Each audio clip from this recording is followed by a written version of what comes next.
The lonely house. There was a house on the outskirts of the village that had been abandoned for years.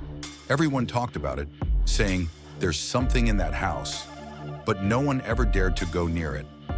Only one child had said that the door of the house had opened and whoever entered never came out again. But whenever someone disappeared, the stories the child told were dismissed as mere rumors. One night, a group of young people decided to explore the cursed house. They were obsessed with discovering whether the legends were true. By morning, when the townspeople noticed someone had entered the house, they found the door wide open and no trace left behind. The first person to enter noticed a terrifying silence inside the house. Everything was covered in dust, but old furniture remained in each room, as if the house had been abandoned suddenly.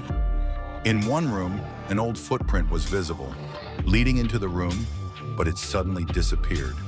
This oddity made them even more nervous. One of them opened a door and stepped inside. Suddenly, there was a loud noise, like something had fallen to the ground. The others rushed in to find them, but there was no sign of injury or any trace of what had happened. There was only a message written on the wall: "Someone is here." At that moment, the door slammed shut and the lights in the room began to flicker. One of the others screamed, "This place is cursed! Let's get out of here!" But when they opened the door, there was nothing outside. The house seemed to be suspended in a void. Every wall began slowly shifting from side to side. With every step they took, a shadow appeared.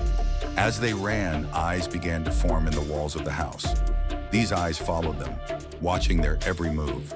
One of the shadows slowly and carefully approached and whispered into one of their ears, "You're not alone." The story was so brief and terrifying that they were never able to leave. No one ever dared to go near that house again. And after that day, the townspeople realized something. Anyone who passed by that house would disappear and never return. But the scariest part? They eventually realized that the missing people would one day come back. But by then, they were nothing more than shadows.